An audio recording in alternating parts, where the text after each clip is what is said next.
வணக்கம். நான் உங்கள் எம்பேர் கணேஷ் பேசுகிறேன். ஒரு நிமிஷம் இந்த காணொளியை பாருங்கள்.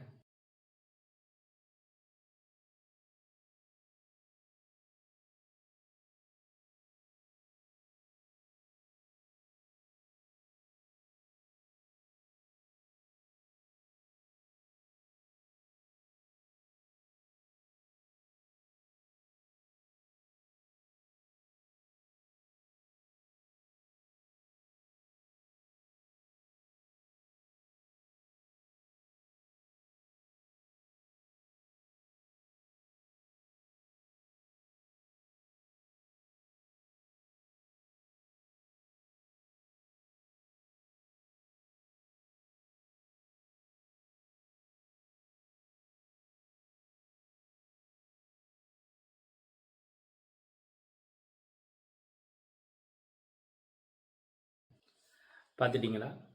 இது நம்ம ஸ்ரீரங்கத்தில் அம்மா மண்டபத்தில் இந்த அவல நிலை. இதில் என்னன்னு கேட்டிங்கன்னா, வெளியூர் வெளிநாடுலேருந்தெல்லாம் பக்தர்கள் நிறைய பேர் வர்றாங்க. அங்கே வந்து குளிச்சுட்டு அதுக்கப்புறம் பெருமாளை போய் தரிசனம் பண்ணுறாங்க.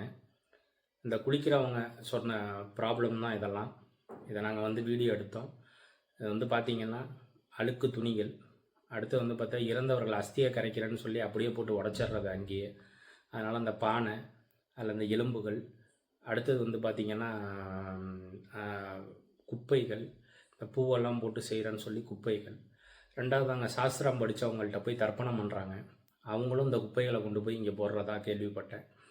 இதை நமக்கு ஒரு சுய ஒழுக்கம்னு ஒன்று இருக்கணும். என்னென்னா, குப்பைகளை இந்த இடத்துல தான் போடணும், அடுத்து வந்து ஆற்றுல தான் துணியை இப்படியே விடக்கூடாது, அதை கூட ஒரு நினச்சி ஒரு இடத்துல ஒரு ஒரு ஓரமாக போடுவோன்ற ஒரு பேசிக் ஒரு அறிவு கூட இருக்க மாட்டேங்குது மக்களுக்கு கூட. இது அதிகாரிகளை போய் நம்ம குறை சொல்லி என்ன பண்ண முடியும்? அவங்க வந்து அதெல்லாம் இப்போ நான் குப்பையாக இருக்குன்னு போட்டு அவங்க க்ளீன் பண்ணுவாங்க. ஆனால் சுத்தமாக வச்சுக்கணும் மக்கள் நம்ம தான் இருக்கணும். அந்த காவேரி ஆற்றுல தான் பெருமாளுக்கு வந்து அபிஷேகத்துக்கு கூட தண்ணி எடுத்துகிட்டு போவாங்க. ஒரு சில நல்ல நாட்களில் அங்கேருந்தால் புனித நீர் வந்து எடுத்துகிட்டு போகிறாங்க. அப்படி இருக்கிற இடத்துல இப்படியெல்லாம் கொண்டு போய் அசிங்கப்படுத்திங்கன்னா எப்படி இருக்கும்? அங்கே இருக்கிறவங்களாவது சொல்லணும், இந்த மாதிரி செய்யக்கூடாதுன்னு சொல்லி நான் அதில் ஒரு சங்கம் இருக்குது, அந்த சங்கமாவது சொல்லணும். அந்த சங்கமும் வேடிக்கை பார்க்குது, நிர்வாகமும் வேடிக்கை பார்க்குது, அந்த கோவில் சார்ந்த இடம் அந்த கோவில் நிர்வாக கமிட்டியும் அதை வேடிக்கை பார்க்குது. இப்படி இருந்தால் வெளிநாட்டவர்கள்லாம் வந்து அதை பார்க்கும்போது நம்ம ஊரை பற்றி எப்படி நினைப்பாங்க? அசிங்கமாக நினைக்க மாட்டாங்க. அப்படி அசிங்கமாக நினச்சி சொன்னதுனால தான் இந்த வீடியோ எடுத்து போடுறேன். இது சம்பந்தமான குறித்த புகார்கள் கண்டிப்பாக மேலிடத்துக்கு அனுப்பப்படும். அவங்க வந்து இதை பார்த்துட்டு, அதாவது மாநகராட்சி மேயர், அடுத்த வந்துட்டு மாவட்ட ஆட்சியாளர், இவங்கெல்லாம் ஒரு தக்க நடவடிக்கை இதுக்கு எடுக்கும்படி கேட்டுக்கொள்கிறேன். மேற்கொண்டு அவங்கள்ட்ட மட்டும் சொன்னால் போதாது, நாங்கள் ஒரு டீம் இறங்கி இதை எல்லாத்தையும் க்ளீன் பண்ண போகிறோம். விரைவாக வந்து அதை வந்து பொங்கலுக்கு அப்புறமா அதை செய்யலான்னு ஒரு ஐடியா பண்ணியிருக்கோம். விரைவாக க்ளீன் பண்ணி பதாதைகள் வச்சு அங்கே உள்ள சங்கத்தில் உள்ளவங்கள்ட்டையும் நான் சொல்ல போகிறோம்.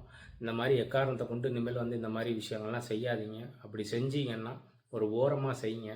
தயவுசெய்து வந்து நடு ஆற்றுலையும் இந்த ஓரத்துலலாம் நடுவுலலாம் வச்சுக்கிட்டு பண்ணாதீங்க. இதுக்குன்னு ஒரு இடத்த ஒதுக்கி பரிகாரம் பண்ணுறோமா அந்த இடத்துலையே போட்டுட்டு அதை க்ளீன் பண்ணி அதை வந்து தூய்மை பணியாளர்கள்ட்ட கொடுங்கன்னு சொல்லி நாங்கள் வந்து கேட்டுக்க போகிறோம். மக்களும் இதுக்கு சப்போர்ட் பண்ணுங்கள். நாங்களும் இதை சுத்தமாக வைக்கிறதுக்கு முயற்சி பண்ணுறோம். நன்றி, வணக்கம்.